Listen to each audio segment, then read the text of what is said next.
Hook. Sometimes, the quietest people hold the loudest stories.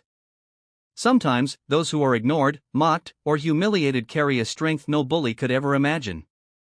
Tonight, I want you to stay with me till the very end, because what happens to one quiet, ordinary waitress in a small-town diner will leave you speechless. Bullies thought they had one, but seconds later, they were the ones on their knees. And trust me, you'll want to hear why. It was a rainy evening in a quiet little town. The neon sign outside Mel's diner flickered in the storm, glowing faintly against the cracked windows. Inside, the smell of coffee and greasy fries filled the air, but the atmosphere was heavy, almost suffocating. At one corner of the diner, Emma, a young waitress in her mid-20s, worked quietly. She wore a faded uniform, her hair tied back neatly, and though her face was gentle, her eyes carried a tired sadness. Emma was known around town as the quiet one. She hardly spoke unless necessary, often lowering her gaze when spoken to. Customers came and went, some ignoring her completely, others treating her as though she was invisible. But she endured it, night after night. Not because she lacked dreams. Emma once dreamed of becoming a writer, of telling stories that touched hearts, but because life had taught her to settle for survival. She worked shifts that dragged into midnight, just to pay rent and support her ailing mother at home. That night, 3 figures entered the diner. They weren't strangers. Everyone in town knew them, the local troublemakers.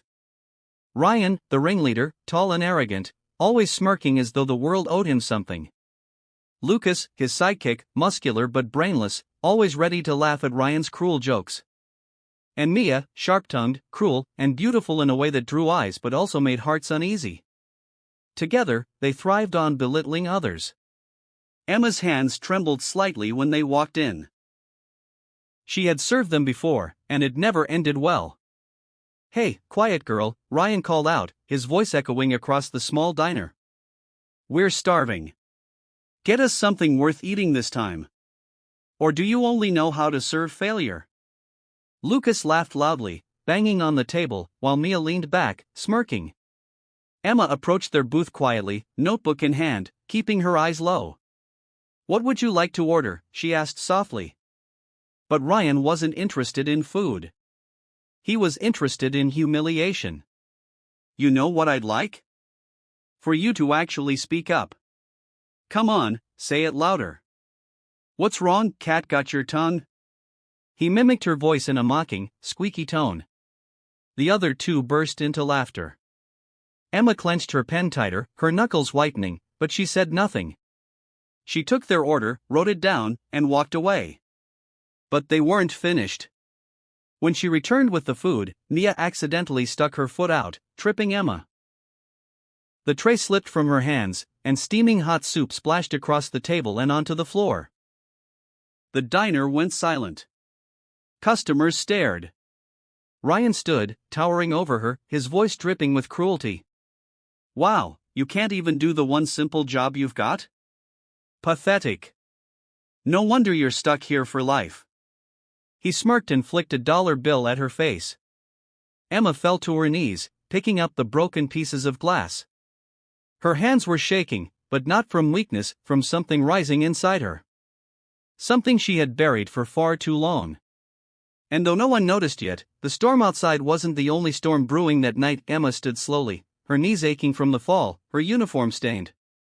She looked at the 3 bullies, really looked at them this time. For the first time, her eyes didn't lower. They locked with Ryan's, steady, unwavering. And that's when something shifted. "You think you're strong because you can humiliate someone who stays quiet?" Her voice was calm, but it carried a weight that silenced even the laughter of Lucas and Mia.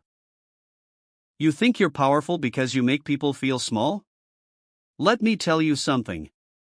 I've been through storms bigger than you. You don't scare me anymore." The diner was silent. Customers, who moments ago sat watching without interfering, now leaned closer, stunned at Emma's sudden courage. Ryan chuckled, trying to dismiss it. "Oh, look, the quiet mouse finally found her squeak." But his smirk faltered when Emma stepped closer. Her voice grew stronger. "Every night, I serve people with a smile while carrying battles none of you could survive. I go home and take care of a sick mother. I work until my feet bleed just to keep a roof over our heads. And you? You waste your nights tearing others down, because deep inside, you're empty. You're weak. Something in her words pierced them. Ryan's smirk cracked. Mia shifted uncomfortably, her face flushing. Even Lucas, usually eager to laugh, stared at his hands in silence. Then, the most unexpected thing happened. An older man, a customer who had been sitting quietly in the corner, stood up and clapped. His applause echoed in the diner. Another joined in. And another. Within moments, the entire diner was filled with the sound of people clapping, not for the bullies, but for Emma. Ryan's face turned pale. The laughter that once fueled him was gone. The crowd's eyes bore down on him, and suddenly, he and his friends didn't look powerful anymore. They looked small. Exposed. And in a moment that shocked everyone, Ryan bent down, not to pick up his pride, but to gather the shards of glass Emma had dropped. He mumbled, I'm sorry. Mia lowered her gaze, tears threatening to spill. Lucas shifted uncomfortably, his usual confidence gone. For the first time, they felt the weight of shame, not the kind they dished out, but the kind that forced them to confront who they truly were. They helped Emma clean the mess in silence, while the rest of the diner watched in stunned disbelief. Emma didn't smile in triumph. She didn't gloat. She simply stood tall, her heart still racing, but her voice steady. Strength isn't in cruelty.